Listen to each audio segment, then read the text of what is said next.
അമേരിക്കയുടെ ഏത് പുതിയ ആക്രമണത്തെയും നേരിടാൻ തയ്യാറാണെന്ന് വ്യക്തമാക്കി ഇറാൻ. സംഘർഷങ്ങൾ കൂടുതൽ രൂക്ഷമാവുകയാണെങ്കിൽ പാരമ്പര്യേതര രീതികൾ പ്രയോഗിക്കാൻ എലൈറ്റ് ഫോഴ്സ് തയ്യാറാണെന്ന് അവകാശപ്പെട്ട് ഇസ്ലാമിക റവല്യൂഷണറി ഗാർഡ് കോർപ്സ് നാവികസേന വാഷിംഗ്ടണിന് കർശന മുന്നറിയിപ്പ് നൽകി. അമേരിക്ക പുതിയ കണക്കുകൂട്ടലുകൾ തെറ്റിച്ചാൽ സമുദ്രസേനയ്ക്ക് അത്ഭുതകരമായ തന്ത്രങ്ങൾ കരുതി വെച്ചിട്ടുണ്ടെന്നും പറഞ്ഞു. ഏതൊരാക്രമണത്തെയും നേരിടാൻ IRGC നാവികസേന തയ്യാറാണെന്ന് സൂചന നൽകുമ്പോൾ സൈനിക തന്ത്രത്തിന്റെ തീവ്രത വർദ്ധിക്കുന്നതായിട്ടാണ് മുന്നറിയിപ്പ് വ്യക്തമാക്കുന്നത്. ഇറാനെതിരെ പുതിയ US സൈനിക നടപടി ഉണ്ടായാൽ IRGC നാവികസേന പുതുതായി വികസിപ്പിച്ച കഴിവുകൾ വിന്യസിക്കുമെന്ന് സൂചിപ്പിച്ചിരിക്കുകയാണ്. മേഖലയിലെ തന്ത്രപ്രധാനമായ സമുദ്ര വികസനങ്ങളുടെ ഒരു പരമ്പരയ്ക്കിടെയാണ് പ്രസ് ടിവിയിൽ നിന്നുള്ള ഈ അഭിപ്രായങ്ങൾ വരുന്നത്. സമീപത്തുള്ള ജലാശയങ്ങളിലെ വിദേശ സൈനിക സാന്നിധ്യത്തെ ചെറുക്കുന്നതിന് തങ്ങളുടെ നാവികസേന തങ്ങളുടെ ഹാർഡ്വെയറും പ്രവർത്തന തന്ത്രങ്ങളും നവീകരിച്ചിട്ടുണ്ടെന്ന് ഇറാനിയൻ ഉദ്യോഗസ്ഥർ ആവർത്തിച്ച് അവകാശപ്പെടുന്നു. ടെഹ്റാന്റെ സമീപകാല നയതന്ത്ര നീക്കങ്ങളിൽ അമേരിക്കൻ പ്രസിഡന്റ് ഡൊണാൾഡ് ട്രംപ് കടുത്ത അതൃപ്തി പ്രകടിപ്പിച്ചതുമായി ഈ സൈനിക നിലപാട് പൊരുത്തപ്പെടുന്നുണ്ട്.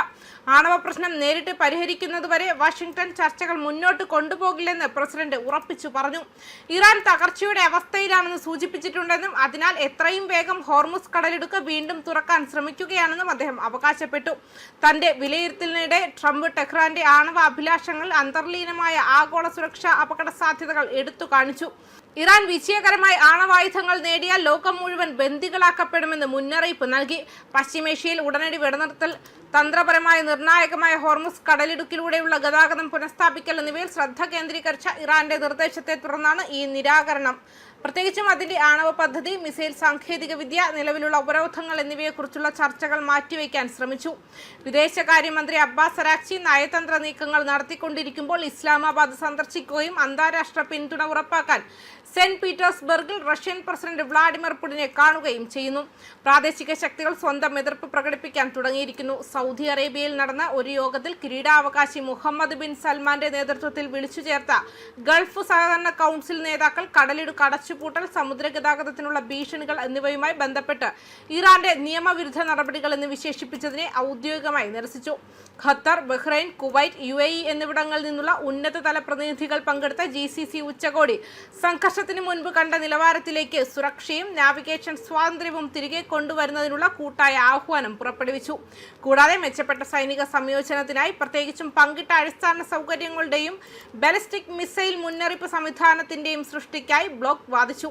പ്രാദേശിക അന്തർദേശീയ സമ്മർദ്ദങ്ങൾ വർദ്ധിക്കുന്നതിനനുസരിച്ച് US ഭരണകൂടം ദീർഘകാല സാമ്പത്തിക ഏറ്റുമുട്ടലിന് തയ്യാറെടുക്കുകയാണെന്ന് ദി വാൾ സ്ട്രീറ്റ് ജേണലിൽ നിന്നുള്ള റിപ്പോർട്ടുകൾ സൂചിപ്പിക്കുന്നു.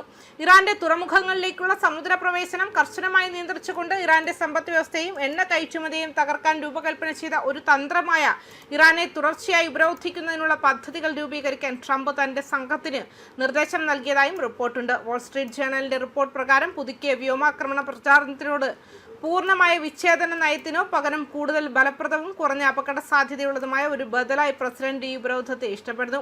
ഇത് ദീർഘകാല സാമ്പത്തിക ഉന്മൂലന തന്ത്രത്തിലേക്കുള്ള മാറ്റത്തെ സൂചിപ്പിക്കുന്നു. ന്യൂസ് ഡെസ്ക് കർമ്മ ന്യൂസ്.